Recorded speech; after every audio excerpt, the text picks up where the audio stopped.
漬けのメンマ、塩抜きしますよ。これまだ味がついてないから。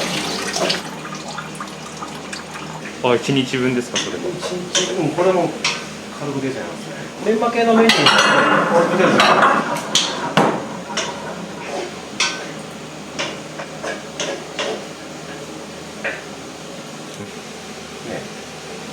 結構競輪の選手が多く来られてるなと思って。そう、選手はもうお花いただいたり、2年前まで現役の競輪選手ですね。名古屋競輪でやる。名古屋がメインでこれはメンマの外側の部分、食べるときに中に残るんですよ。はい。この部分を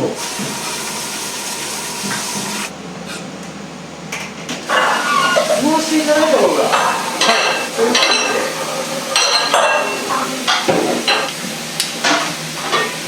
これが塩漬けメンマの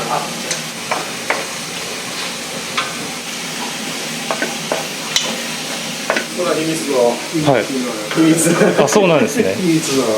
あ、じゃあ笑福軒さんだけってことですか。独自のブレンドで。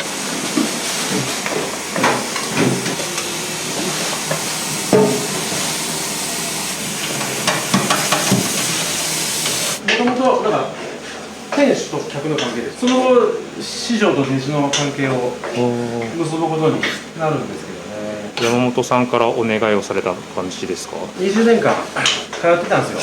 辞められた時にそれまで友人関係ではいたんですよ。体調崩されてやらないよ、やめるわ、ショックでもう一回だけ食べたら僕今飛ぶ自分でもう一回だけ作ってくださいとお願いしたんですよ。でもその時点で店閉めちゃってるんで、ガレージの方に全部このセットを作ったんですよ僕が。これもうワンセット家にあるんですよ。うちオール電化だったんですけど LP ガスこの場に行ってこれも全部用意して全部用意してでその一杯のためにで師匠に来ていただいてスープ炊いていただいてうまいと思ってそういう流れの中でじゃあちょっと教えてやるから治療してみるかと。これがここの復活エピソード。自分がどうしても食べたかったっていうのがまず先に行きますね。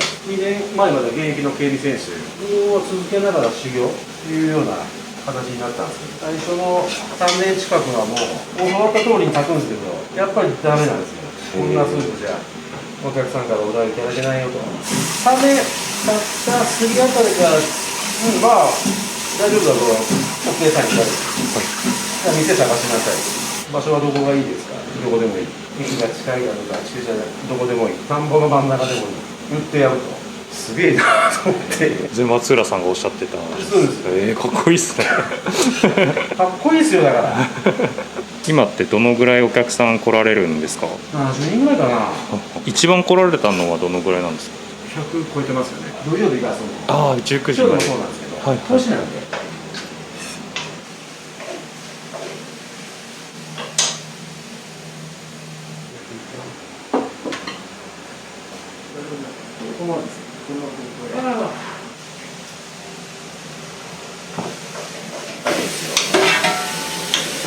はい。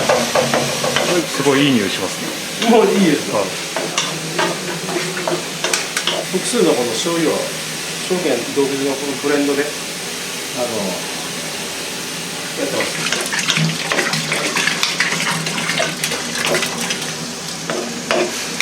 このブレンドは企業秘密ですよね。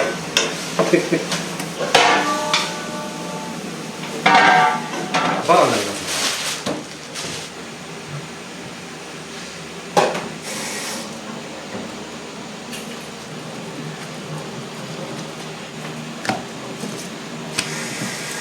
丸くなったりチャーシューってこうなんですけど、このこれ輪切りなんで意識しながら余分な油美味しくないところは添えちゃいますね。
これが完成形ですね。はい。簡単に言うとどのぐらいにいるんですか？大体30から40の間。やっぱ色がすごいついてますね。そうそうそう。かけすぎても硬くなるし、弱くても出来上がらないし。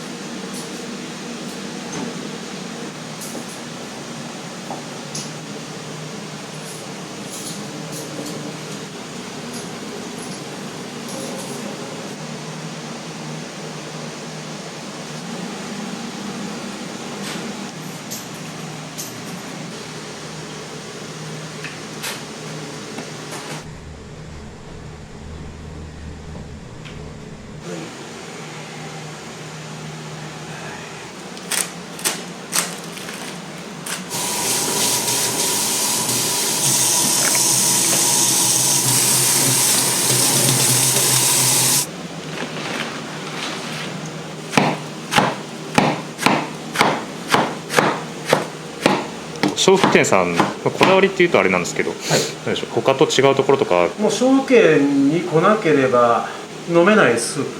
僕負けず嫌いなんで自分に負けたくないですよね。これしか飲めない。ここには徹底的にこだわっていきたいですね。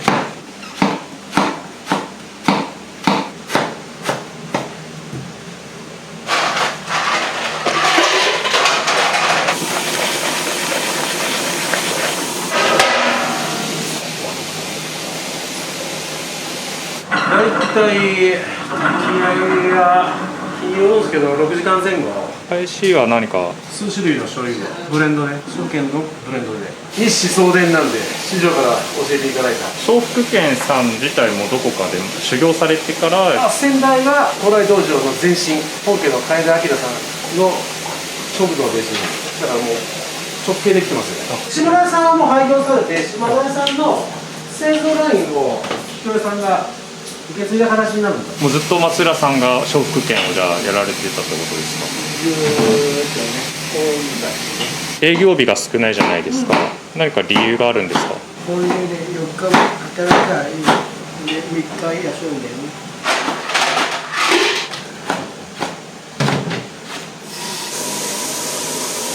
その日だから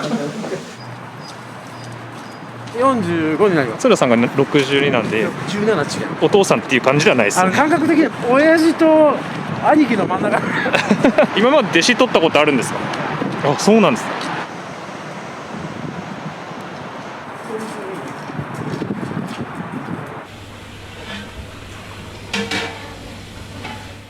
山本さんが笑福軒継がれて嬉しかったりします？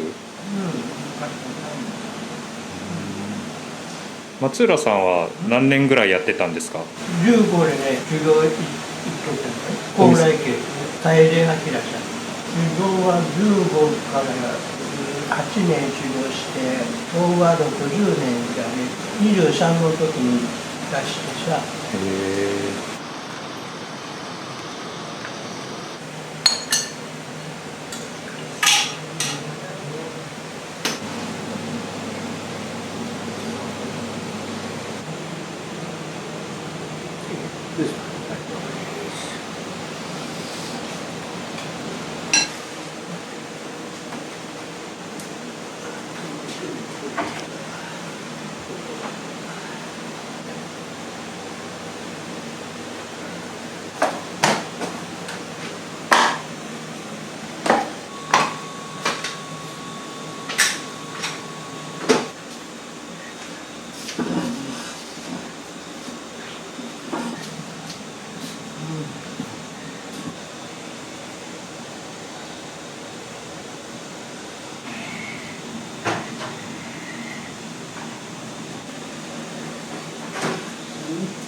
すみません。ありがとうございます。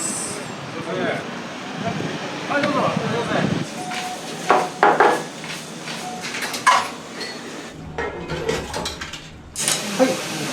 かしました、ネギ。はい、いらっしゃいませ、どうぞ。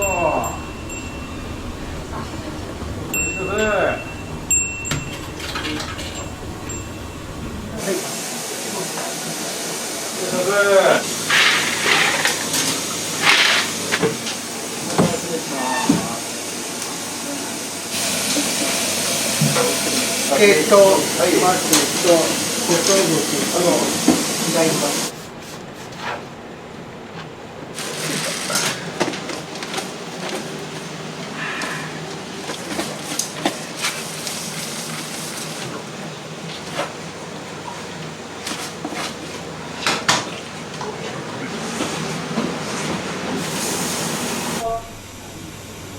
はい。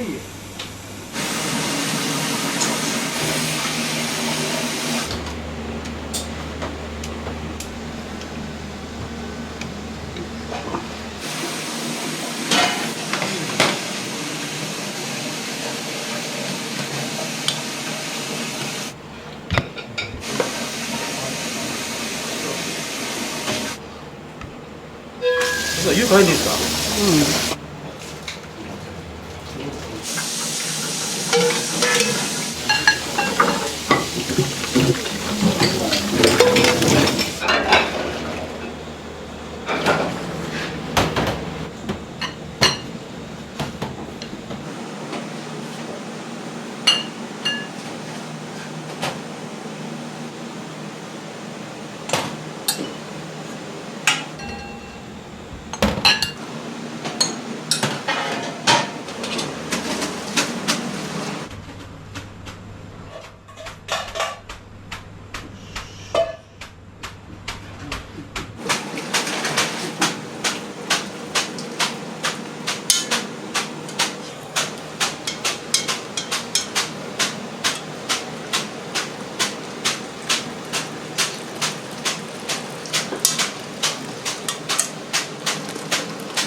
松です。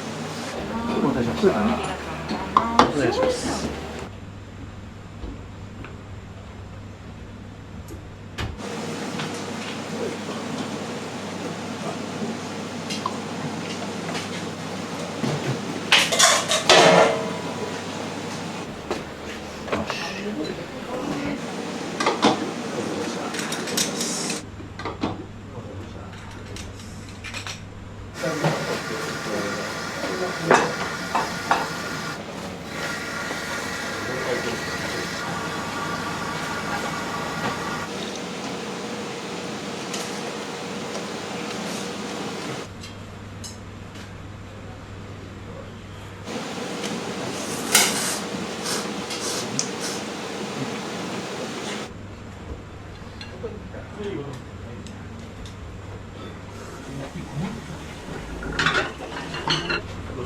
どうもありがとうございました。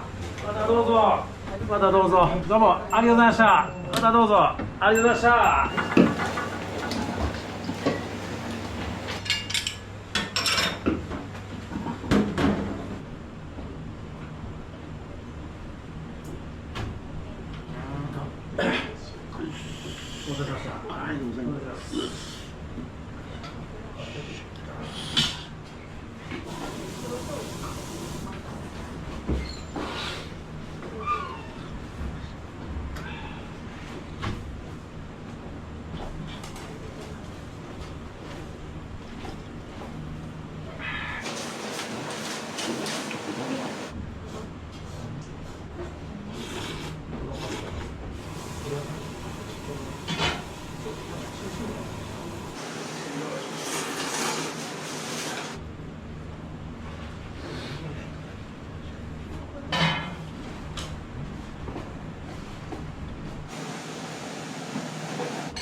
ごちそうさまでした。はい、どうもありがとうございます。ありがとうございました。さあ、またどうぞ。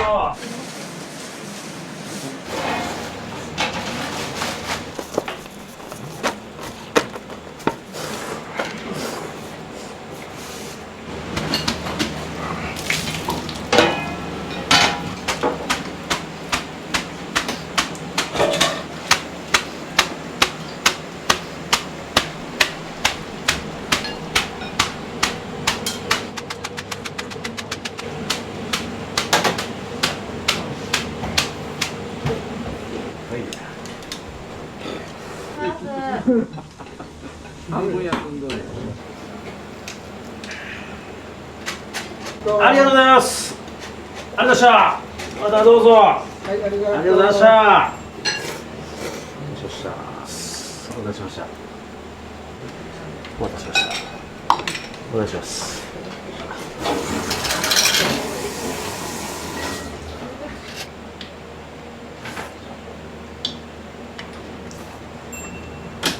はい、はい。そんなにお時間もかからず。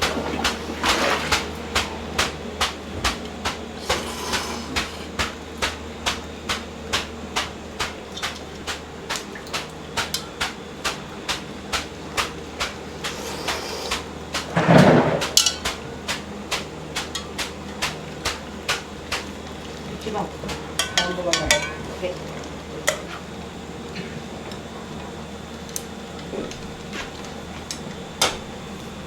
皆さん後ろはいない？全然前。大丈夫です。はい、いいよ、はい、いいよ。お待たせしました。左回し2番はい、ね。2番さんに2番2番。はい、ありがとう。それが寿。はい、5お願いします。番はい。です。いらっしゃいませ、どうぞ。いらっしゃいませ。はい、まずお願いします。いらっしゃいませ、どうぞ。いらっしゃいませ、どうぞ。こちらの席どうぞ。今日ガチなんでお願いします。よくないんでガチなんで。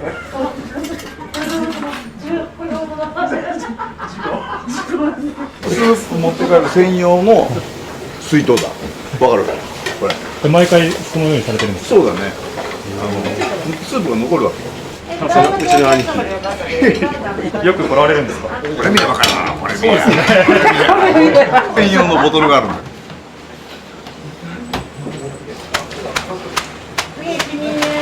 はい。すみません、お水一杯。あ、すぐ持ちますね。おはようございます。皆さん、任せておくだ。はい。はい、お待たせします。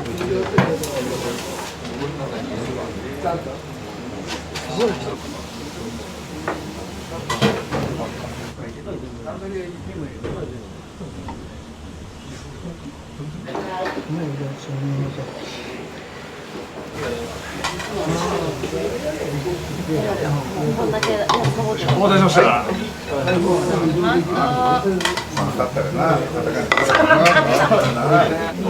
芯から見える。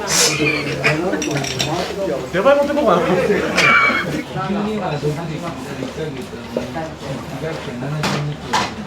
何年来るかな、仙台の時からだろうね。もう20年ぐらい来るかな。昔のところは朝8時半からだったんだよね。俺は朝ラーっていうのさ、朝ラーメンって言うんだけど、でもここも新しくなって10時半からやってるんで、嬉しいね。変わらん味でいいんじゃないですかね。ありがとうございました。またどうぞ。まあ以上もね。まあ以上。気があるなんですよ。いやいや、ルイ・ヴィトンって書いてある。おまねしていただけるんで、嬉しいですよね。作り手としても持って帰ってもらえるんですもん。嬉しいですよね。これね、家でね、ラーメン入れるのまた。で、あとはチャーシュー入れてもらって食べるかな。で、残ってるブリ太郎で出さんわ。出さん。ありがとうございました。またどうぞ。ありがとう。ありがとうございました。どうもでした。またどうぞ。ありがとうございました。一緒にご案内できる。お客様。今お願いしますね。お待ちくださいね。70代から77代からつまりいらないから追加点ちょうだいって言っていただけてくれますので、こちらそのドリンク代の方を確認しております。ストッカーの方たちが、そうだ。はい、提供してます。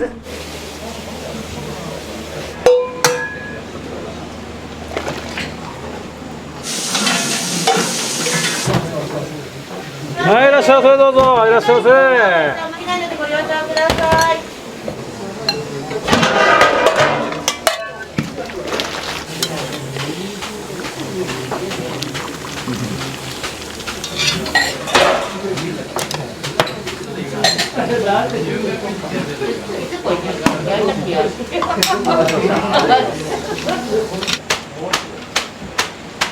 ありがとうございました。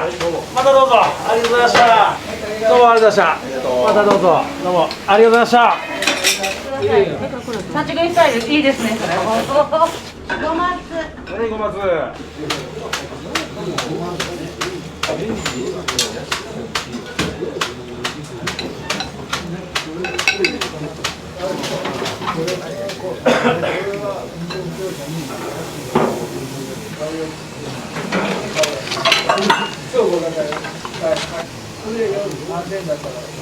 あ、皆さんホールよろしくね。お待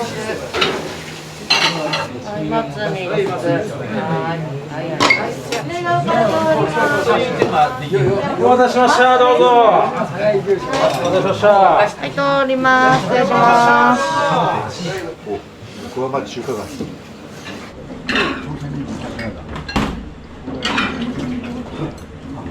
いらっしゃいませ。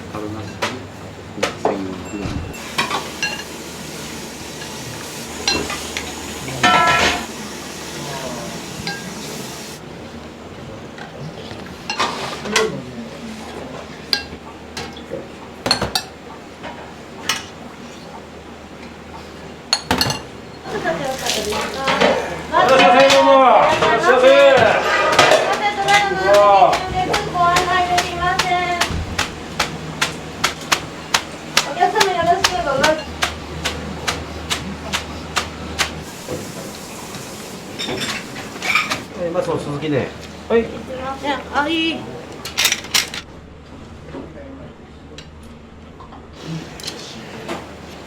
待って。いらっしゃいませ。いらっしゃいませ。お待たせしました。左側。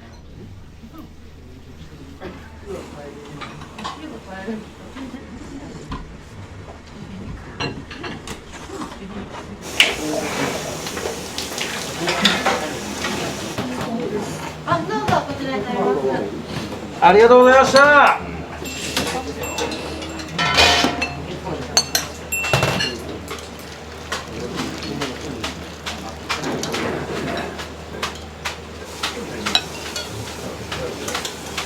ネギおろしですよ。はい。はい。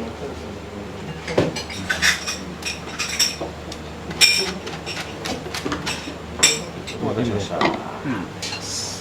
はいどうも見てあげましょうよ。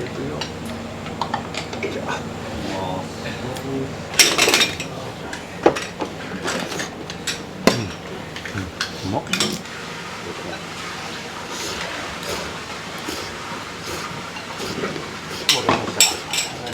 たせしました。そうですね。美味しい。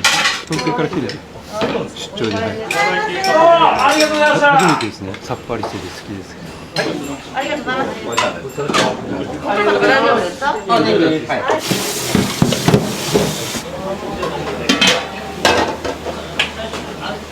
疲れますね。疲れる。入ったらバター。ありがとうございました。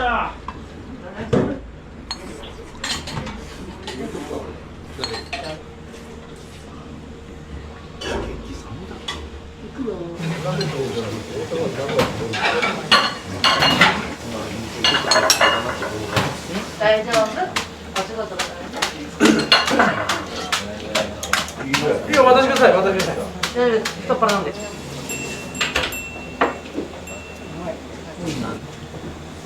渡しました。大松茸は固めね、2つ。でも普通に。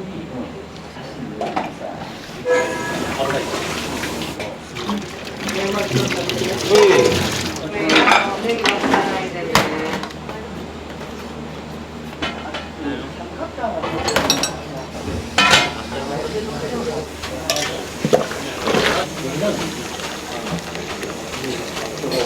しますかけ。固め。どうもございますかけ。はい、皆さんホールよろしく。はい、ネギ押しになります。固めで。固めに大松。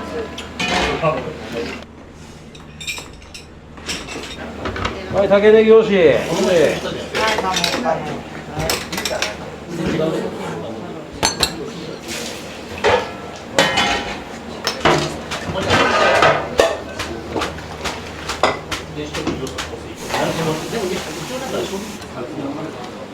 はい、皆さん、竹どこ。竹3番さん、4番出てくだんね。はい、よろしくね、ホール。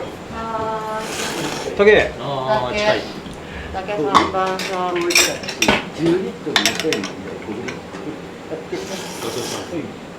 左側から失礼します。竹です。お待たせしました。お待たせしました、どうぞ。はい、皆さん、11名よろしく。ありがとうござ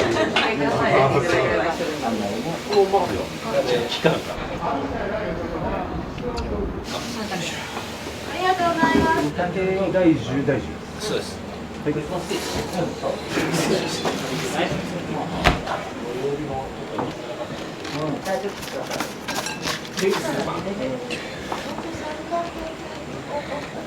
行こうか。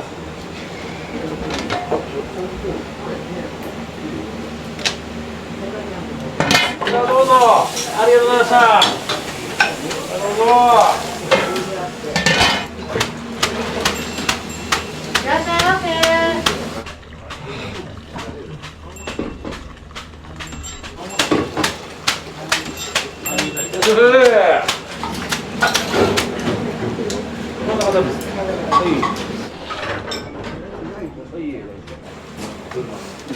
お先に目の松茸風こちらの席どうぞ。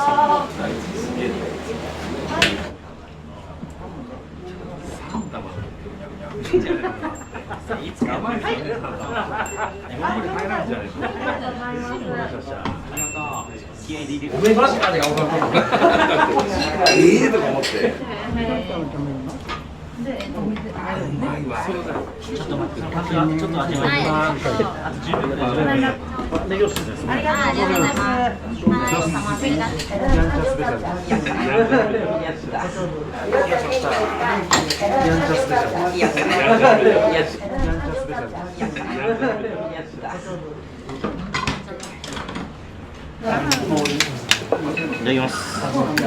ただきます。あ、うまし。お待たせしました。すみません。豆腐店さんの魅力って何ですか？やっぱ大きいシナチクとチャーシューがかなり美味しいですね。麺も独特だし、昔からだもんで、なんか馴染みの味みたいな感じですね。一つネギを、一つがネギなし、大松がネギなし。大松がネギなしね。このまま。ここから行こう。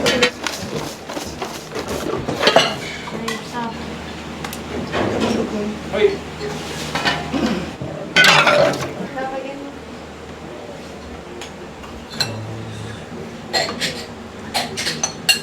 駐車料金お願いします。行くよ。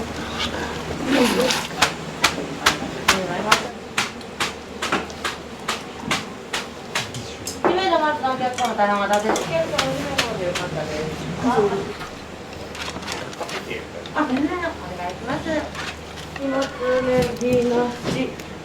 3番さん。はい、よろしく。はい、ネギなし。はい。ね、大丈夫ですか、ネギ押しね。大丈夫。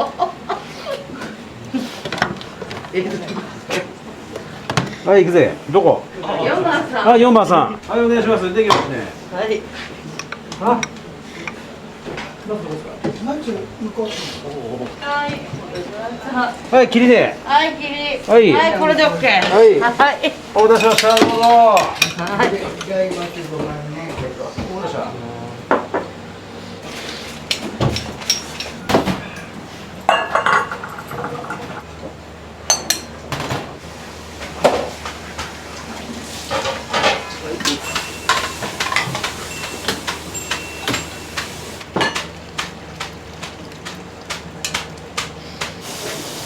皆さん、ほいってよ。番のはい、よろしく。提供のためにありがとうございます。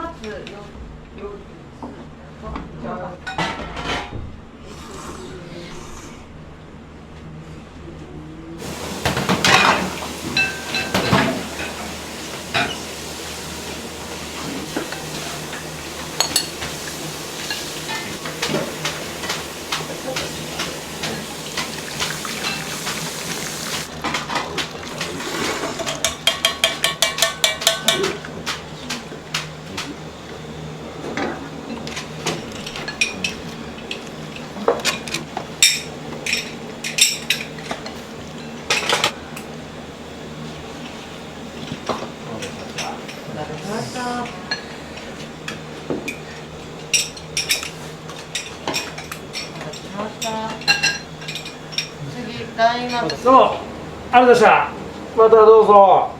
ありがとうございました。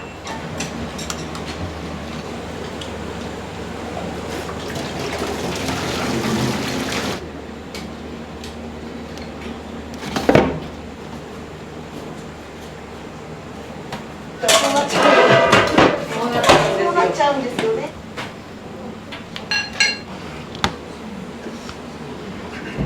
ありがとうございます。助かります。はい、どうもありがとうございます。はい、ありがとう。どうもありがとうございました。またどうぞ。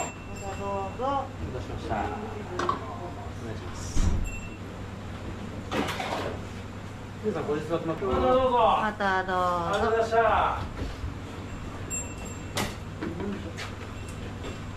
お姉様が。お姉様よかったのかな。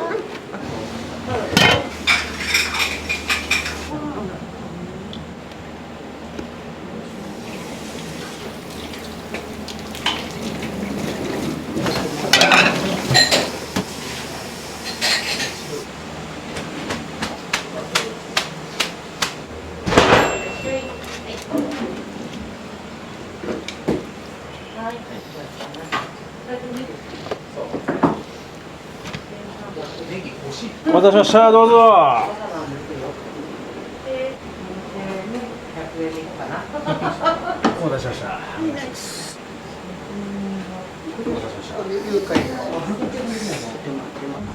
ネギ欲しい。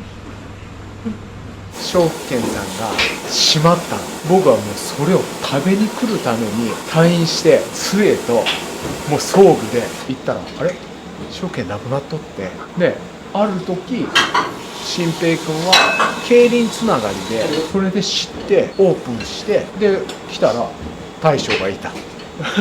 退院してから6年越しでやっと食べれることになってすごく嬉しかったね。でもすごく一生懸命ね、味に大将は真摯に向き合ってるんで、でもね大将いるんですごく嬉しいね。大将の湯切りを見たらもう全てあこれがあるからなんだっていうぐらい美味しくできるのは本当湯切りが大事なのをすごくこれ本当極みだと思う。10時ぐらいからラーメン食べさせてもらえてたんで朝から行ってだいたい2時前ぐらいにはスープがなくなってたんでどんどん味の深みが増していくのを知ると今日の体調で時間を決めてラーメンを食べに行くっていうのができたところだったのね。僕は今日は体調がコクのあるのが行きたいなと思ってこの時間に来るんです。だからすごく味が多分朝仕込んだやつからどんどん良くなっていくっていうか変わらないいつも安定したでも自分に合ったスープの時間帯に来れるのが好きですね。そのメンマに対してもすごくこだわりがあるのであと麺だからずっと変わらないですよ。ずっともう30年ぐらいかな。最初は普通に美味しいな美味しいな2回目美味しいな3回目もう次からまた来たいな。大体みんな味の虜になるのは3回。自分家でも証券作るぐらいそんなにいないですけどね。家で証券作る人そんなにいないですよ。心意気でね。このクラスがこのクラスじゃない。このクラスじゃない。そうだね。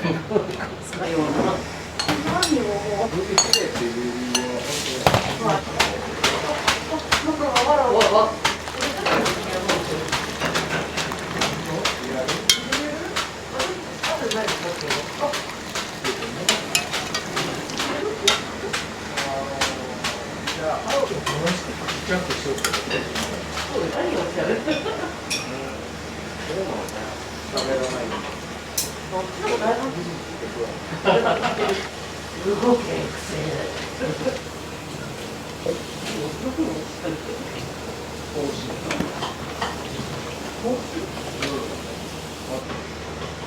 たせしました。どうぞ。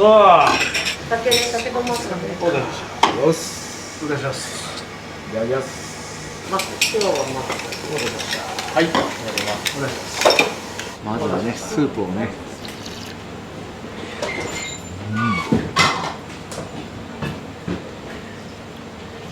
2回失礼します。お待たせしました。まずです。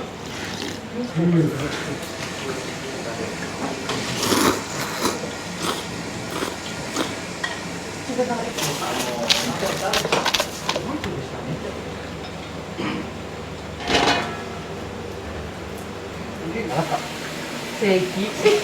いや、もう。は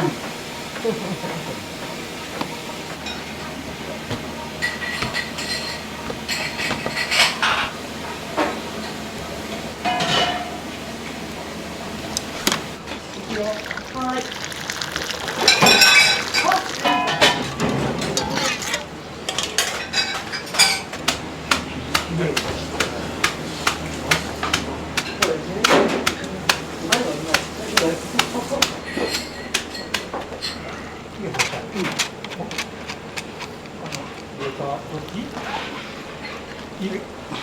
大松。はい。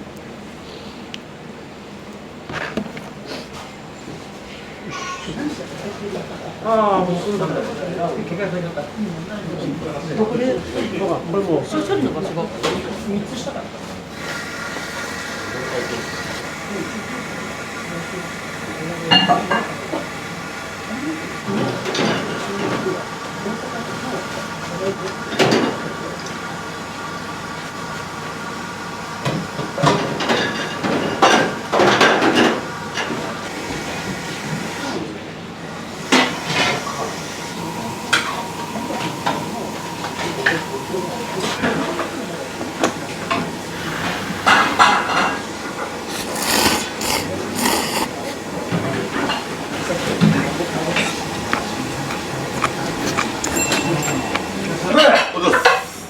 了解です。チームですか。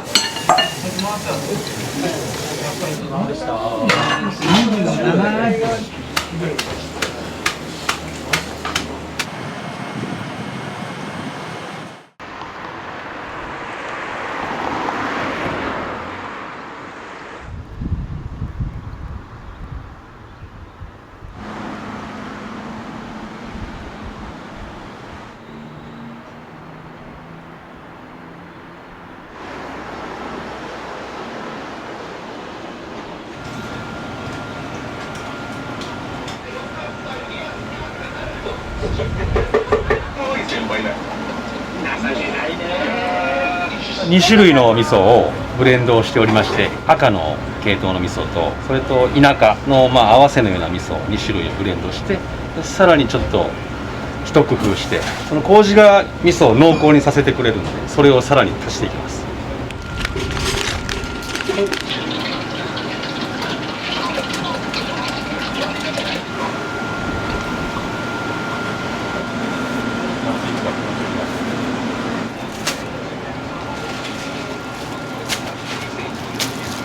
ミンチ作る穴のもう一番でかい穴です。普通のミンチじゃないです。穴自体が強烈にでかい。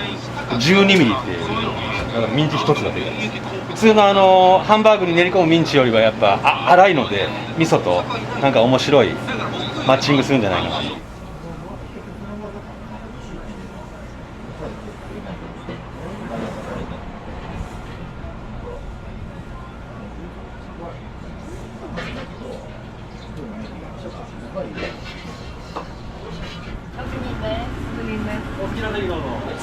り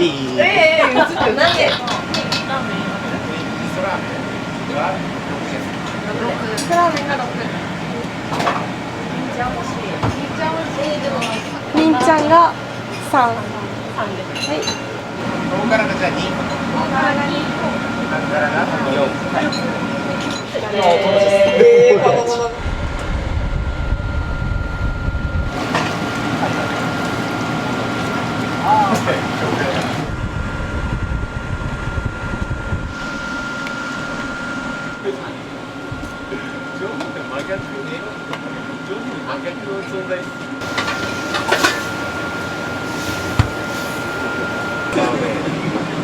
まだ食ってねえだろ。まだ食ってねえだろ。友達の旦那についてもらうの。あ、そうだ、働いてないの。え、お前の会社。めっちゃおもろいね。変身してみんなの前で。みんなの前で変身しよう。どうでいいで。はい。で、あいつ毎日毎日出したんですよ。それをあと10万くらい必要だ。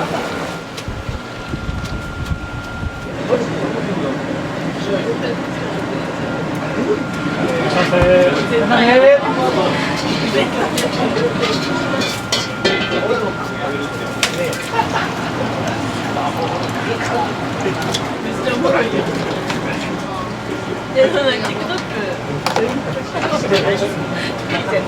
返したら、記憶的にはお前俺のプロフィール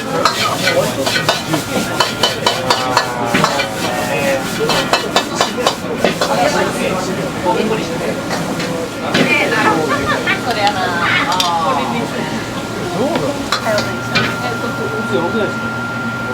やばいね。半からです。お願いしました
お待たせしました。大辛です。お願いしました。お待たせしました。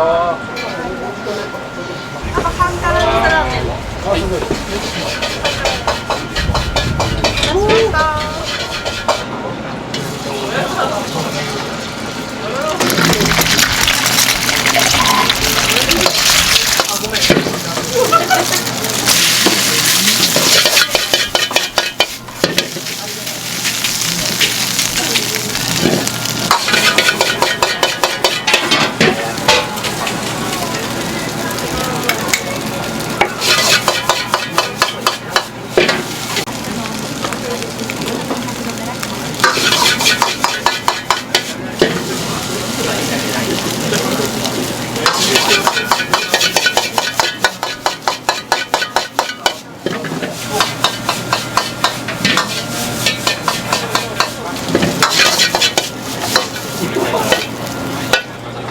忍たん3つ目です。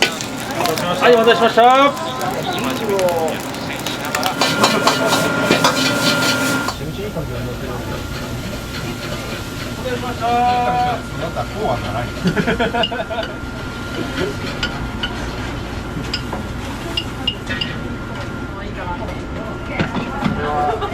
れはそうだよね。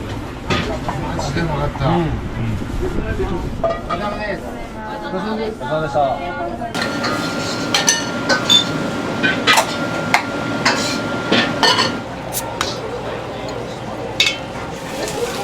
ソーセージです。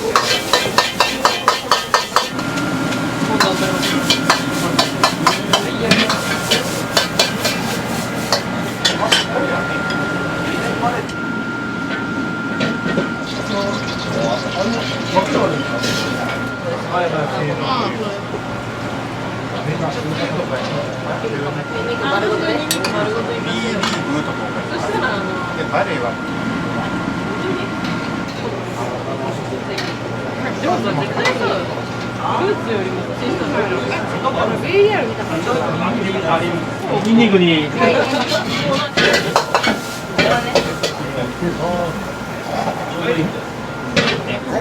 誰がおったの？このタイガー。このタイガー誰がおった？主力は。何ダメ。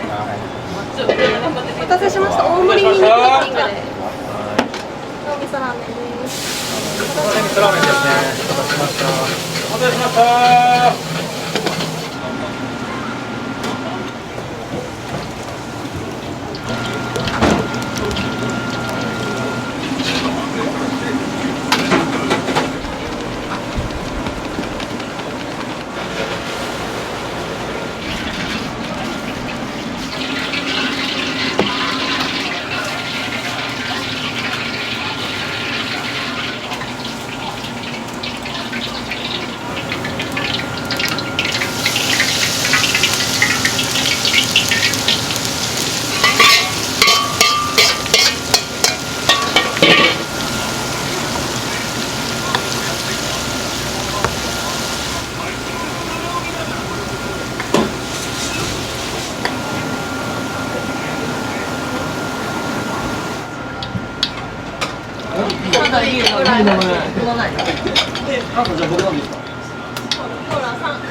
オリックス。めっちゃ。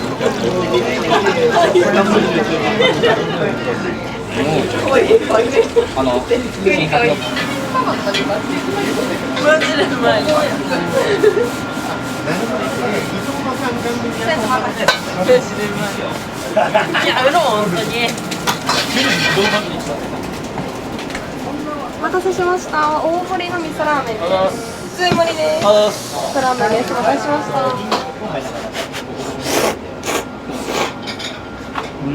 めちゃくちゃうまい。スタッフさんみんなめっちゃ笑顔で振る舞ってくれて、しかももううまいし送るしかないですよね。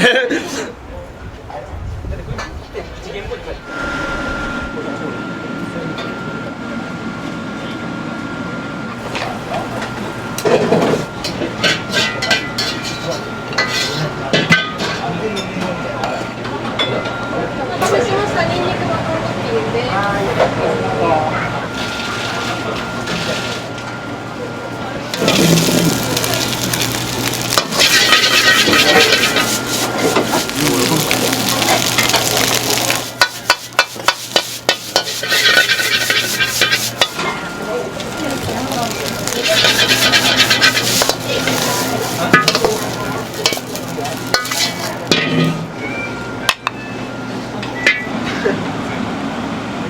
おすすめ味噌ラーメン。ニンニクトッピングとか。味噌ラーメン3つで1つにニンニクある。じゃあ入っとくじゃあ。ワンチャン3つ。ワンチャン3つ。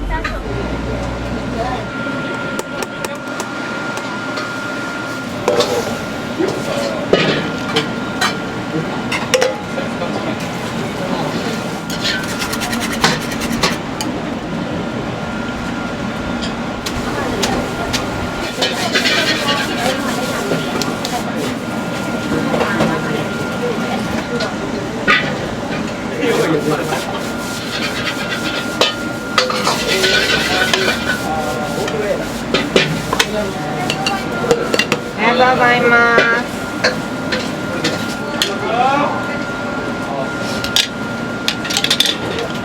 失礼します。お待たせしました。ニンニクトッピングのお客様。はい。こちらニンニクトッピングです。こちら普通になります。はい。こちら2つ目ですね。めっちゃいいですね。お待たせしました。うまそう。ざいます。まあいい。大盛りにすりゃよかった。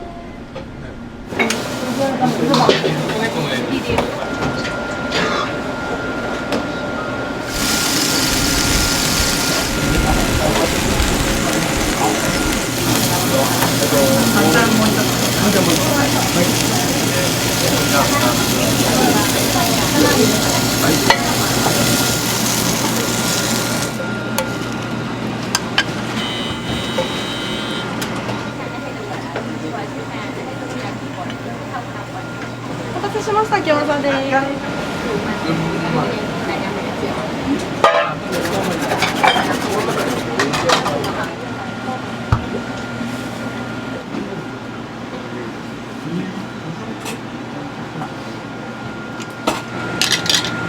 はい、すみません、お待たせしました。青からです。こちらから青から2つ目です。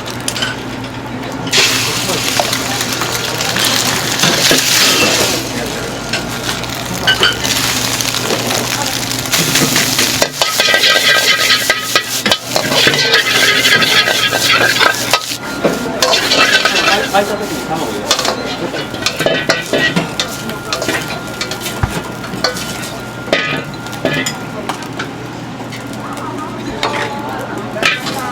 じゃあ、忍ちゃんさんの味噌ラーメンをそれで来られるんですか？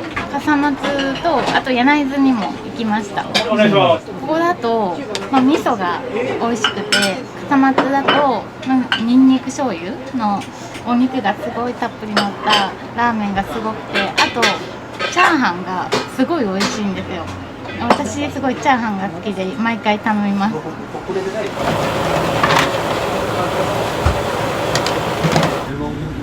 はい、味噌ラーメンの半辛ラーメンと半辛。と味噌ラーメンの大辛の大辛をにんにくトッピングですね。はい。大辛にんにくトッピングです。こちら半辛になります。お待たせしました。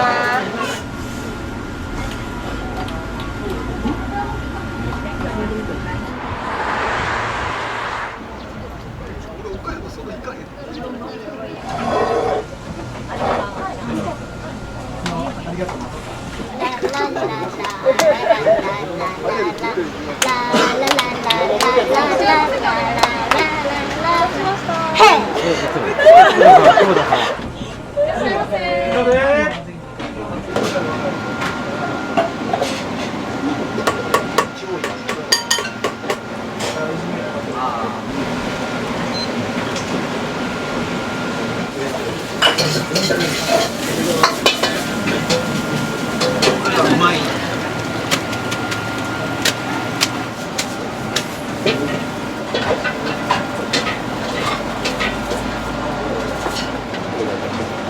11時間お待たせしました。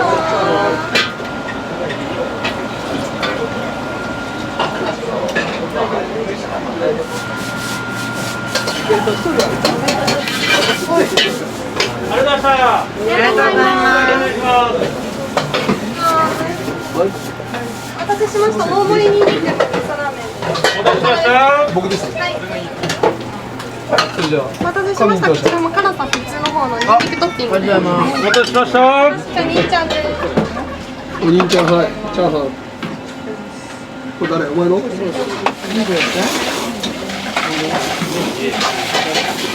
何してるの？あとニンニクチャーハン。ニンニクチャーハン。半ちゃんが2、半ちゃんに5.1。5.1。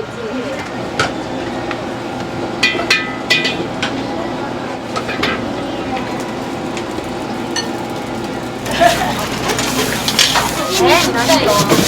あ、ラーメン作ってください。あとちょっと頼む。あ、でも半ちゃん3つ目です。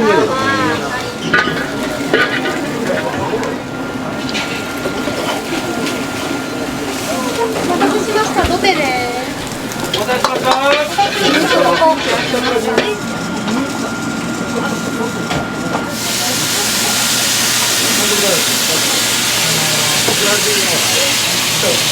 熱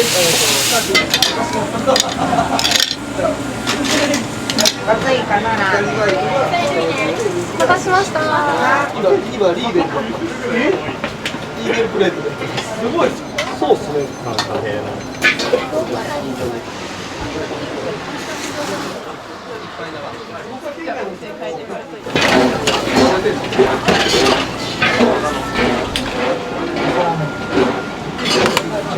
お待たせしました。ニンニクトッピングと味噌ラーメンです。お待たせしました。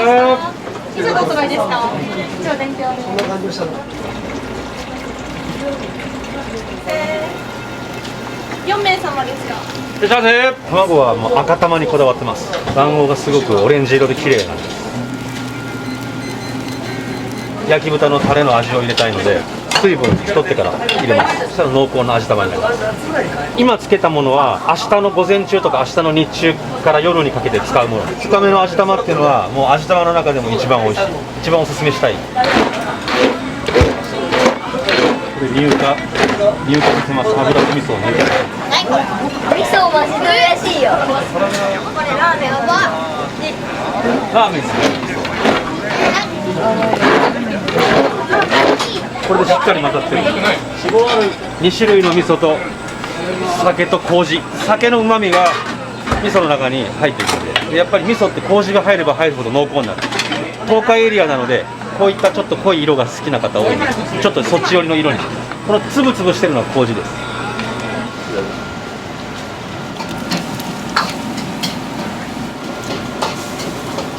チームどうぞ。グリフォルです。サッカーチームですか？サッカーチームです。ラーメン三条さんやっぱ味噌が濃いめでガツンとくる感じですかね。味どうだった？美味しかった。味が濃くて美味しかったです。美味しかったです。いらっしゃいませ。お待たせしました。俺もない。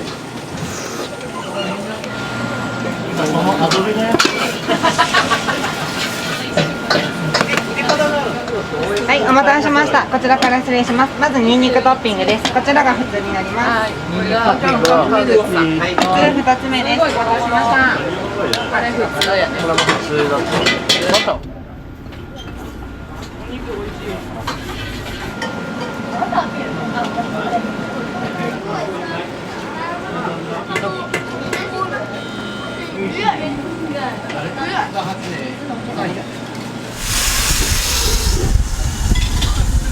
お待ちください。いらっしゃいませ。すごいうまい。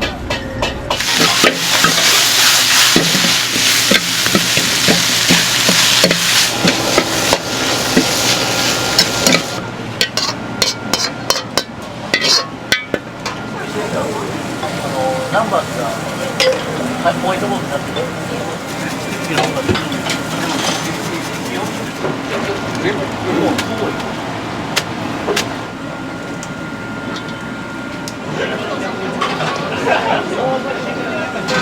ありがとうございます。ごめんなさいね、お待たせしました。ラーメンです。はい、お待たせしました。ラーメン一つ。はい。お腹いっぱい。はい。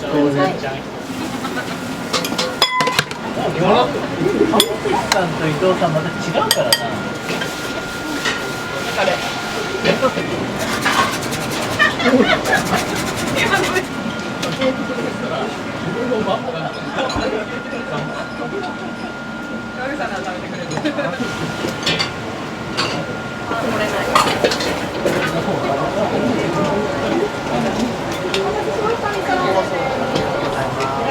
半分になります。お待たせしました。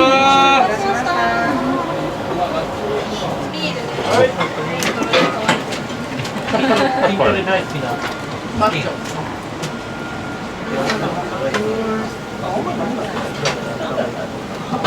足した方がいいので、これ終わったら。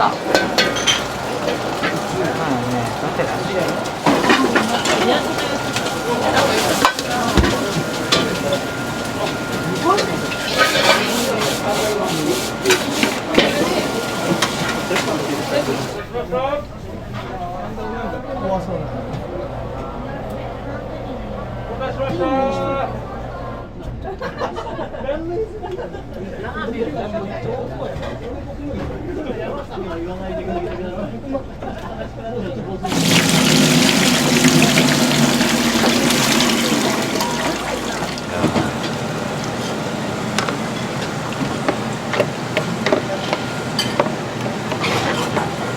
れです。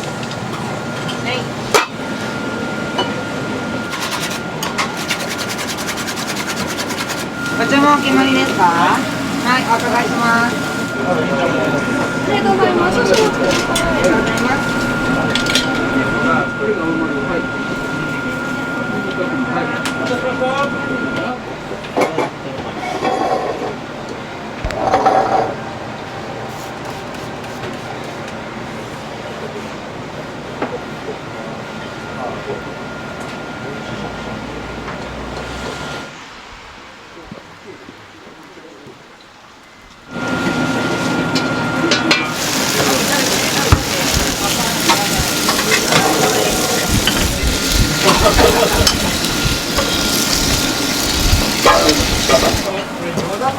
2つ目。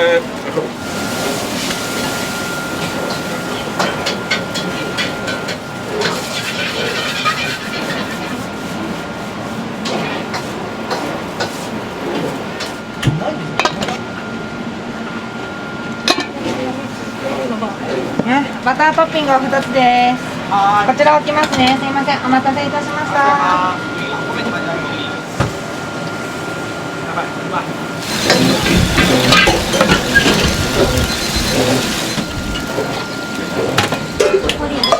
い。はい。お待たせしました。うまい。本当うまい。美味しいです。美味しいです。香ばしくっていうか。美味しいです。この味噌。僕普段あんま味噌ラーメン食わんすけど、これやったら食いたいですね。でにんちゃん波バタートッピングの波がさんと半ちゃんさん餃子です。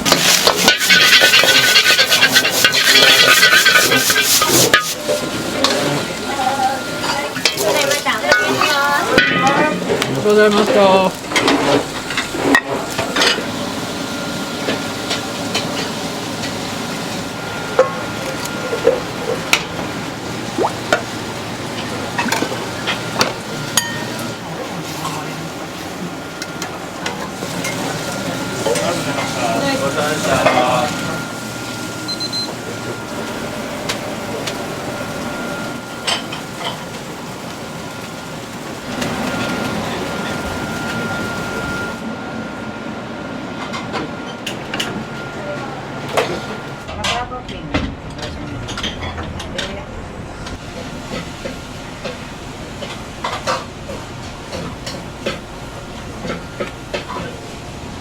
味噌ラーメンと餃子で、ラーメンとちゃんの大盛りで。りんちゃんお盛り。はい、ありがとうございます。通常なしなんですけど、ハンバーグおからで、はい。ハンバーグで、ニンニク。はい。どうぞ。味噌ラーメン。はい。そのままで。はい。味噌ラーメンのニンニクで、パンからベト皿。ベト皿。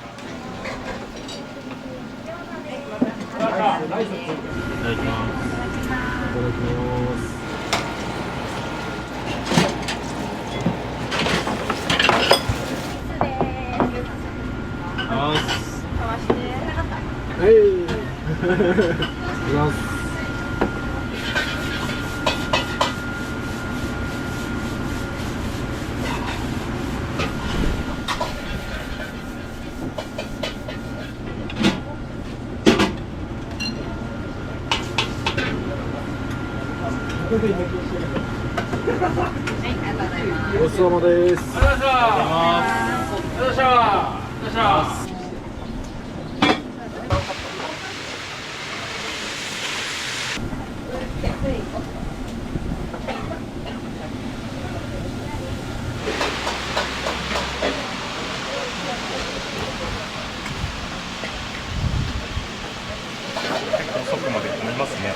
ですね。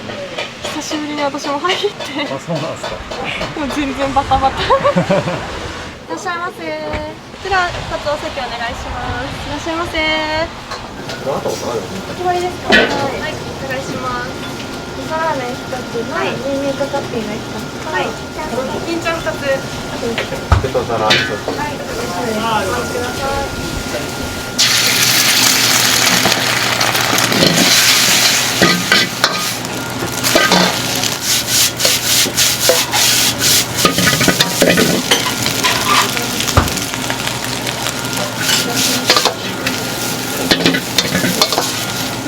ちゃんです。お待たせしました。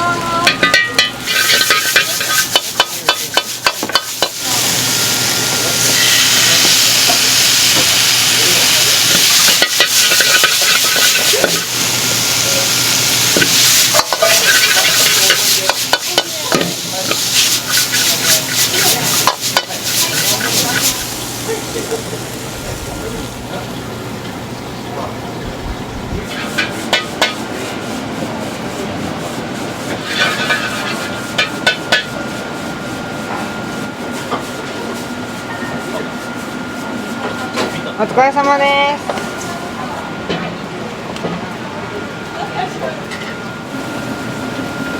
ピングです。お待たせしました。はい。薄いですか。自家製で作った香味油です。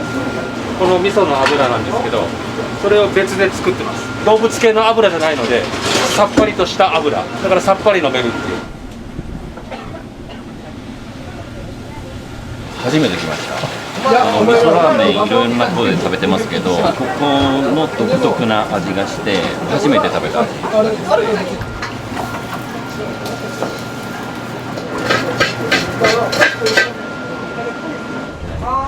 です。おはようございます。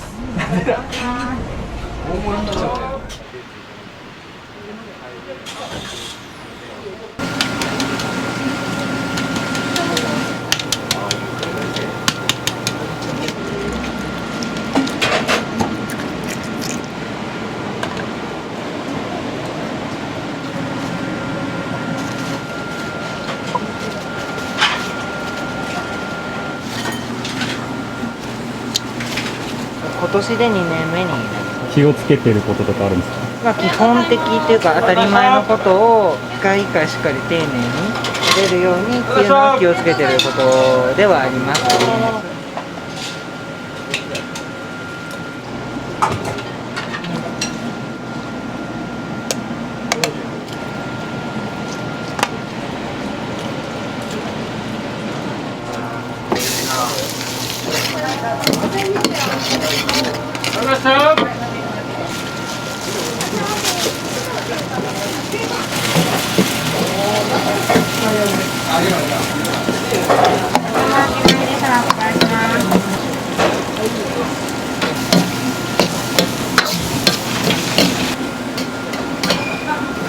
土手で使うものですか？そうです。お子さんの霜降りの筋ですね。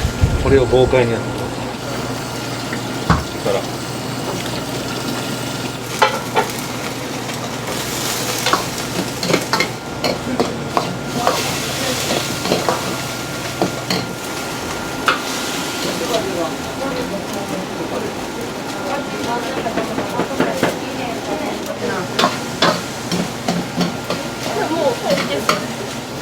仕事楽しいですか？仕事これですか？楽しいです。なんか難しいことってあったりします？難しいこと。なんだろう。仕込みとか覚えるの苦手なので全部難しいです。一応お仕事してるので別でたまにお手伝いって感じで。お父さんのお仕事の働きってどうですか？お父さん自身、素晴らしいと思います。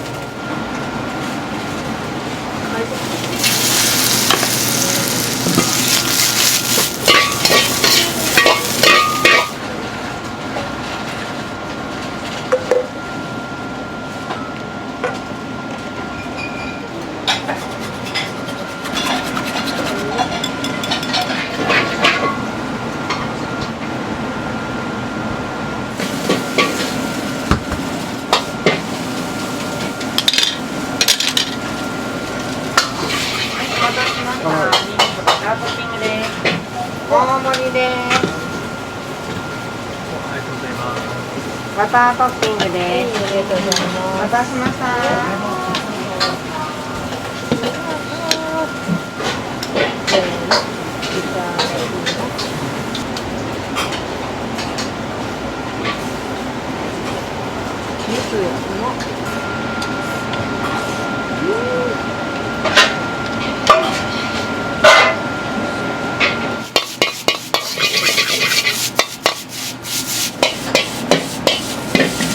はい、ここは初めてですけど、他の店舗に何回か行ってます。今日は何を食べられたんですか？今日は味噌ラーメン味噌ラーメン、そう味噌ラーメンとニンちゃんです。です。店舗ごとに味違うけどどこも美味しいです。味噌でやろうってなってからかなり時間とそのいろんなその壁ですかいくつか超えてで今でもこの味噌が正しいかどうかですけどこの2年半でさらに変化を加えていって丁寧に一杯一杯溶いていくっていう作り方まで改善して麺を、オープン当初からするとさらにそのもっちり感とコシあと小麦の特性とかを僕たちがその2年半で改善してきたその集大成の麺をやっぱり知ってもらいたいです。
お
待たせしました。味噌ラーメンです。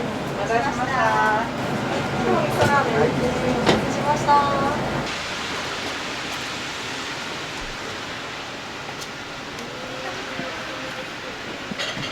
ラーメンにニンニク。大盛り。姉ちゃん、はい。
ありがとうございます。お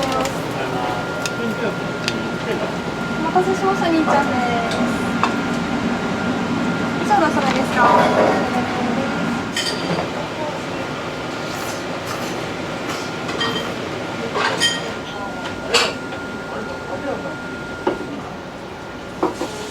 ありがとうございます。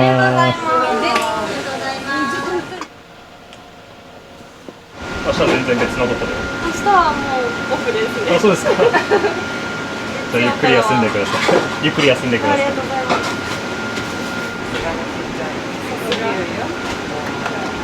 ごめんね、あとお願いします。お疲れ様です。毎日です。1時間、2時間かけてやって帰ってますね。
ネタの1時間です。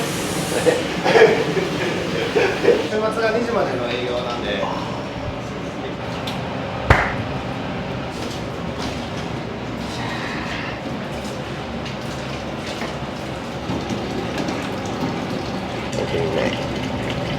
これは卓上に置く辛ニラです。自家製なんですね。自家製で、はい、ラーメンのスープに合わせてもらうといい感じ。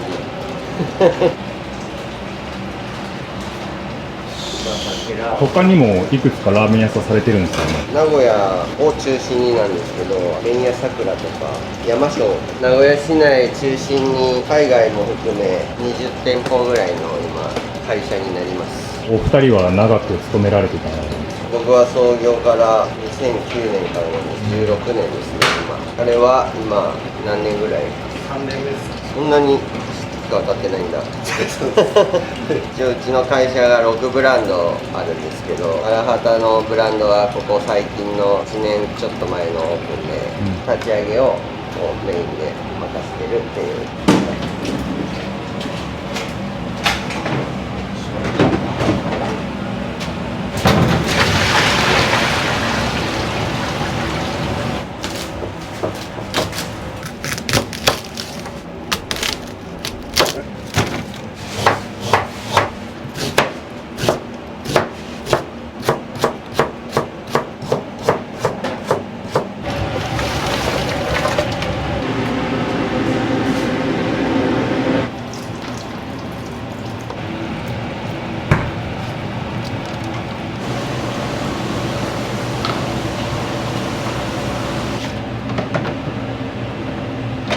ここが汚れてる時がありますんで、こういうのは取っちゃいます。雑味の元ですので。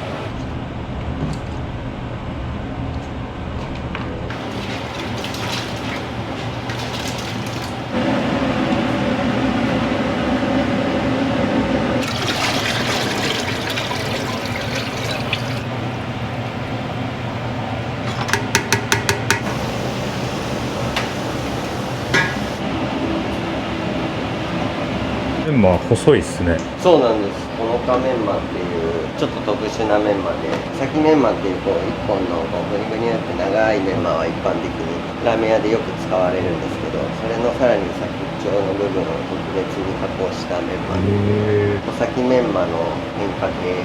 どういった特徴があるんですか？いびつな形をしてるんで、コリッとした部分とふわっとした部分に分かれて、口にした時に独特な食感になるようなメンマです。あまり見たことないですね、ラーメン屋で。1日何キロぐらい消費されるんですか？ 1日は30とか40キロ最大だともっとですかな、40とか50とか週末とかだとラーメン1杯でも結構な量のチャーシューが乗るんで、仕込む量一回多いですね。普通のラーメンで 70g です。チャーシュー麺はチャーシューで140、2倍乗るんですね。乗るんで、もう一般的な普通のラーメンでもやっぱ多い方ですね、この量乗るのは。そこも結構このお店が結構愛されてる理由かなとは思います。普通のラーメンでもチャーシュー麺ってお客さんによく言われるんで。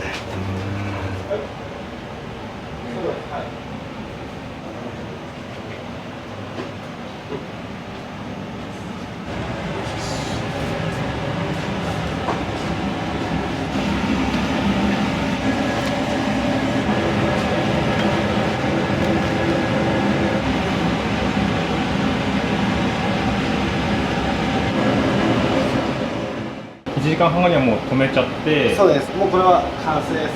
完成したやつで、また営業用のスープっていうのはずっと炊いたまま営業するって感じです。あーどうも。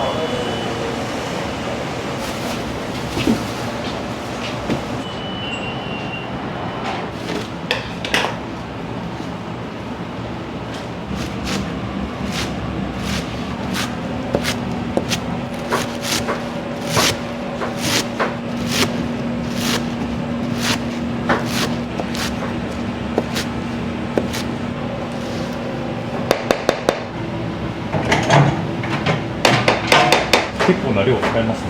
使いますね。大量に入れられるんで。美味しそうです。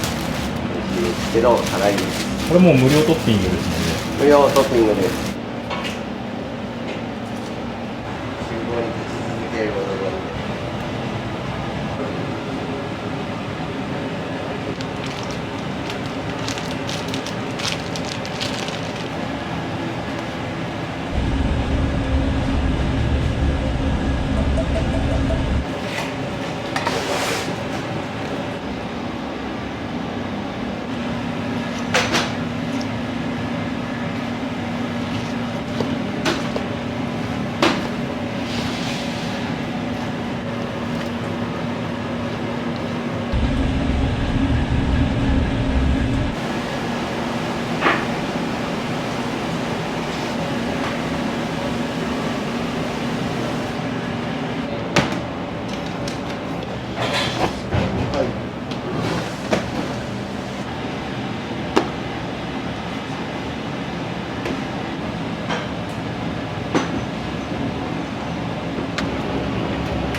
毎日食べられるラーメンっていうのとチャーシューですね。普通のラーメンでもたくさん入ってるので喜んでもらえてるかなっていうのは実感してます。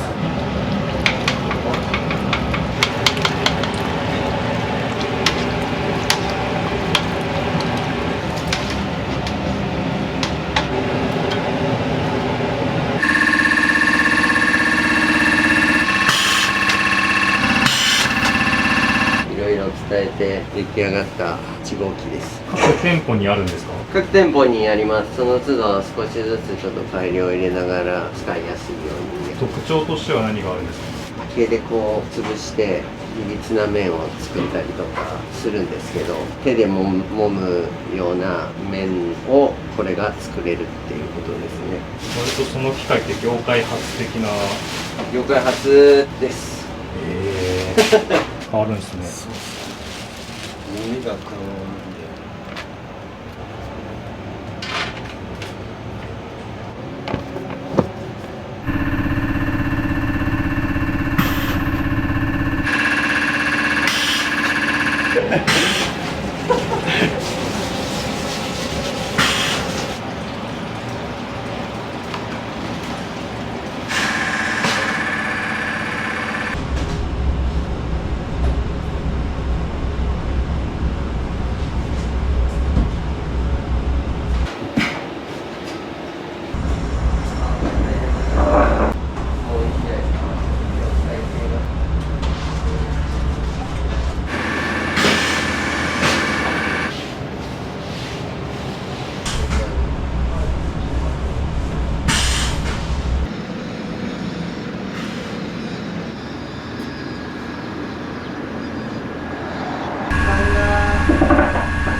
まだ入れてない。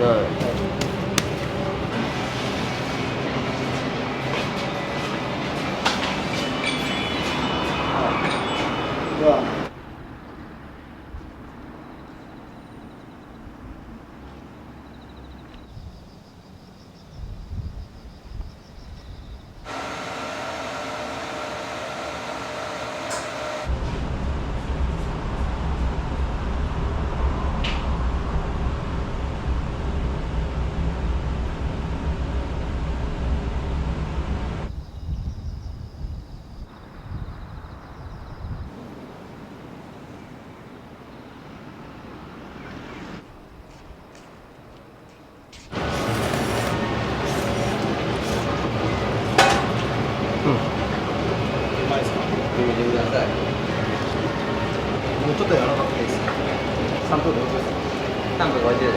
ありがとうございます。ありがとうございます。皆様にいい接客サービスを提供できるように、お客様に喜んでもらえるような店舗作りを行っていきましょう。本日もよろしくお願いします。お願いします。お願いします。はい、お願いします。お願いします。お願いします。お待たせしました。お待たせしました。はい、大丈夫です。ありがとうございます。はい、ありがとうございます。はい、ありがとうございましたね。お願いします。はい、ありがとうございます。チャーシュー麺。はい、増量のようにお願いします。じゃあお願いします。はい、かしこまりました。はい、で席どうぞ。はい、ありがとうございま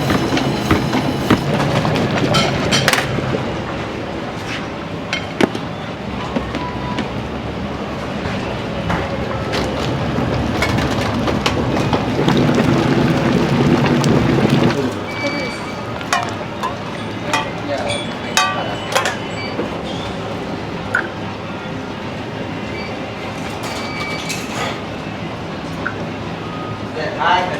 した天下第2丁です。は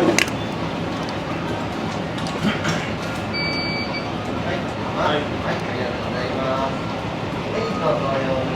ます。はい、お待たせいたしました。チャーシュー麺大盛りネギ増量です。何一丁、ライス一丁、大盛りです。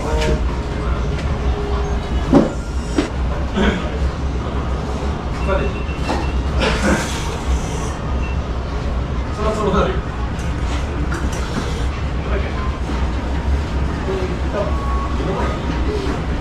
はい、お待たせいたし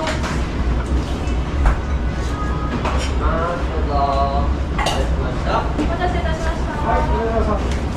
ありがとうございます。はい、どうもありがとうございました。来ました。ラーメンのネギ増量です。どうもありがとうございました。はい、すいません。はい、お願いします。はい、ありがとうございます。ネギ増しご用意しました。はい。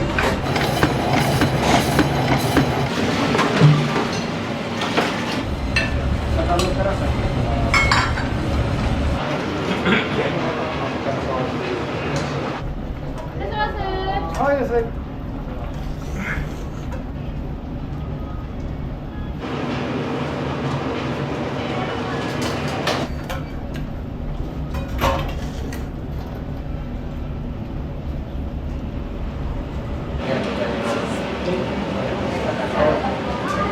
お待たせしました。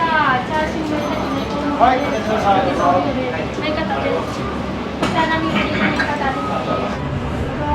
はい、お疲れ様です。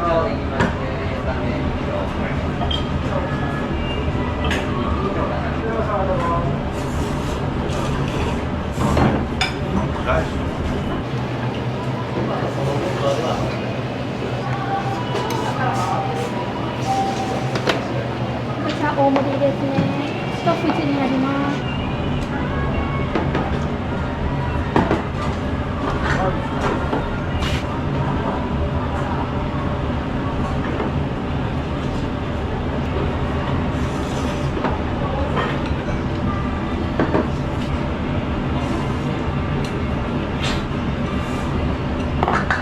ありがとうございます。はい、それでは。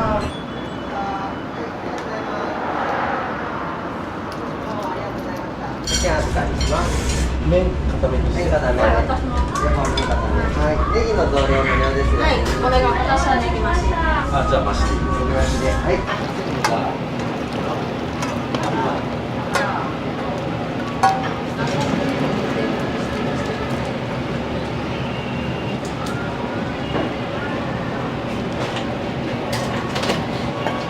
うちもネギ増量です。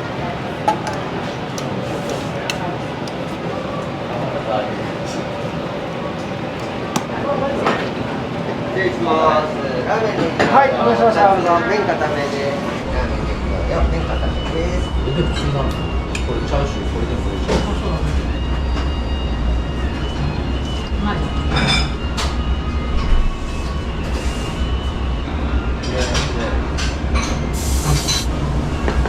ごちそうさまでした。はい、ありがとうございます。美味しかった。ありがとう。はい、ありがとうございます。はい、いら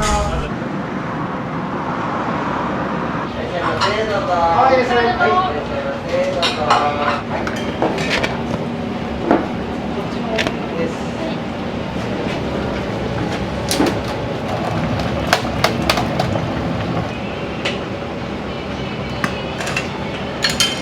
お待たせいたしました。ラーメン大盛りですね。席預かりします。はい、ネギ増しでご用意しますか。皆様、はい。わかめトッピングはどちらです。並盛りの方ですね。うちの大盛りの麺固めにして。大盛り麺固めで。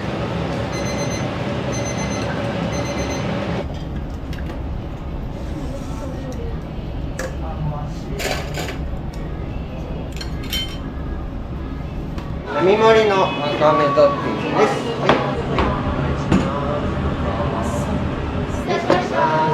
どうぞ、またです。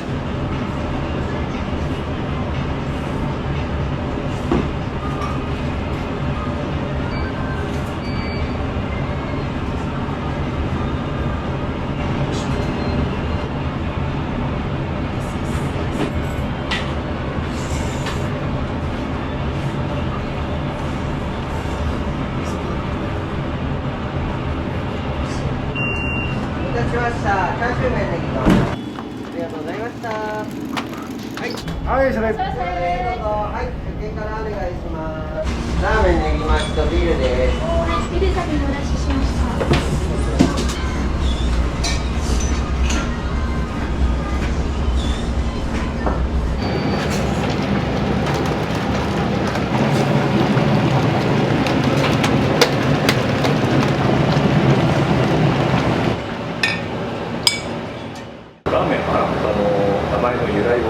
ここの土地が荒畑っていう場所なんで、地元に根付くように、それと当店のコンセプトでもある毎日食べられるラーメンというところで、ラーメンで土地の名前荒畑っていうところです。接客で心がけてることは、再度ご来店していただけるような笑顔で、一人一人のお客様に対して目を見て接客しているところですかね。はい、すみません、お待たせいたしました。ラーメンのネギサラダです。は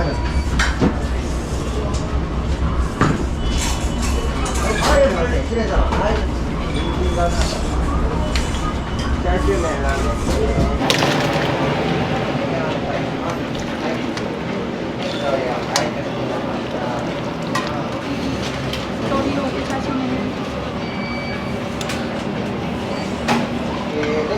です。はい、ありがとうございました。お待たせしました。じゃあチャーシュー麺のネギプスですね。はい、ラーメンのネギソースです。いらっしゃいませ。はい、それチャーシュー麺のネギサラダです。はい、ラーメンのネギサラダです。はい。お待たせいたしました。失礼します。ラーメンのネギサラダ。はい。はい、それ。いらっしゃいませ。お待たせいたしました。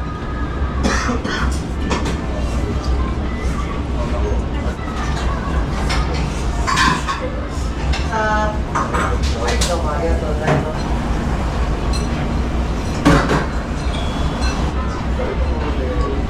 はい、それありがとうございます。荒畑さんには結構来られて友達が近くに住んでるんで誘われて。いかがですか、お味の。美味しかったです。さっぱりしてるけれども、いろいろ味変も楽しめたりとか、特にチャーシューが美味しい感じがしました。チャーシューもボリュームありますね。ありましたね。結構満足感としてはかなり高いです。はい、ありがとうございます。受けからお伝えします。波2丁、ビール1丁。今までで最大の来店数は。今年の周年記念の時に一番来店してくれたお客様がいらっしゃって、250名くらい1日で来てくださりました。はい、すみません、少々お待ちください。ちょっとお待ちください。はい、お願いします。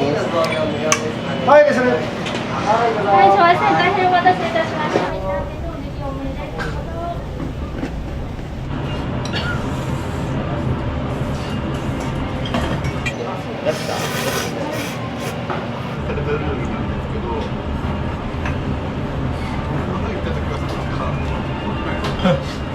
納得になってるやろ。来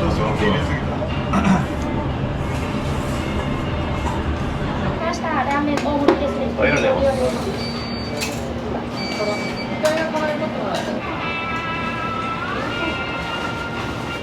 前から失礼します。チャーシュー麺、チャーシュー麺、ネギ増量お待たせしました。どうぞ。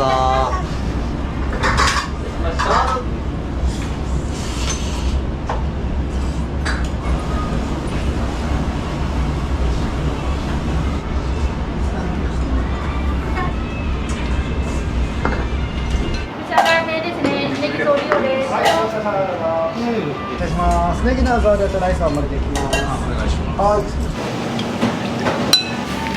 よく来られるお客さんで週何回ぐらい来られる方いらっしゃる。常連のお客様も根付いててくれてて、週に3回は来てくれるお客様もいて、客層はサラリーマンのお客様が仕事終わりとかスーツ着たお客様が結構多いですね。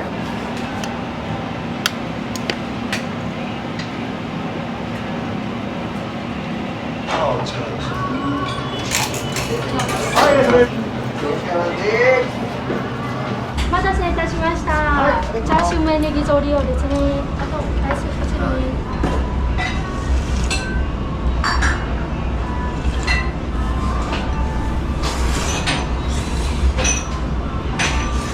はい、ありがとうございます。に酒の方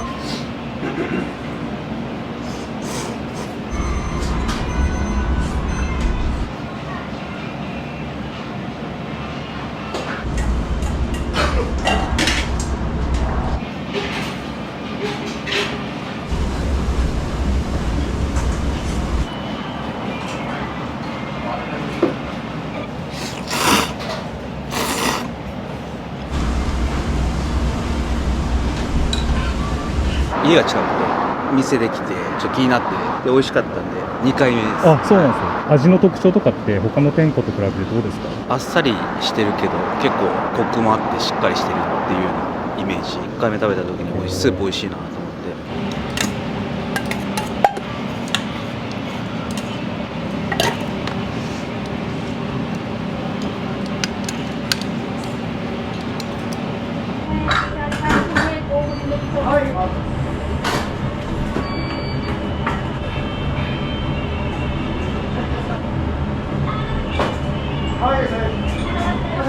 ラーメンのレジ多めですね。こちらチャーシュー麺です。どうぞ。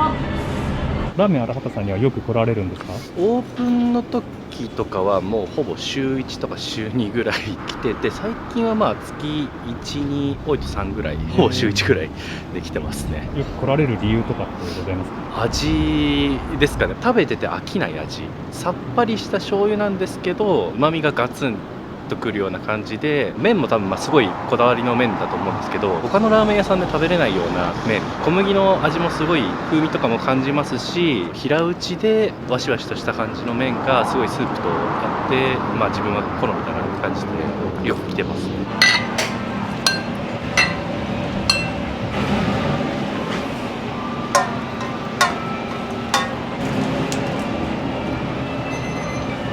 いらっしゃいませ。はい、どうぞ。お先に鮭の方からですね、お願いします。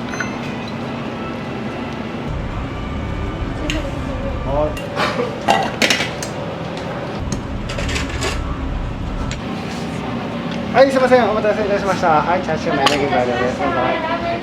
はい、すみません、チャーシュー麺のお客様。劇場利用でチャーラーメンですね。お待たせいたしました。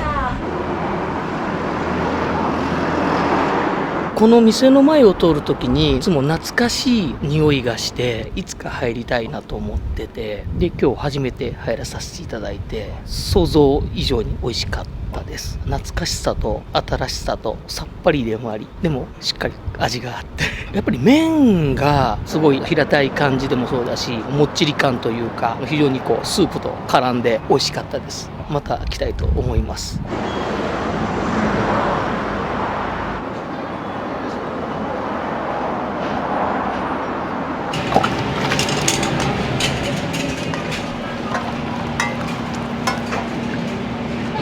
はい、ありがとうございます。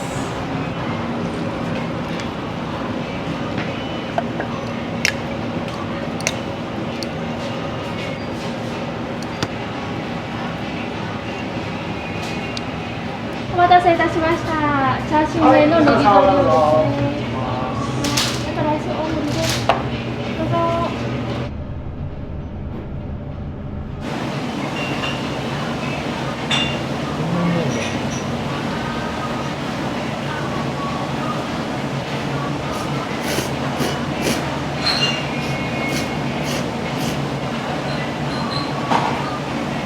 よく来られるんですか？初めて来たんですけど、めちゃめちゃ美味しかったですね。麺がすごいピロピロしててブリンブリンな食感がすごい面白かったのと、スープも後味が残るというか、麺にもご飯にも合うようなスープだったなと思いました。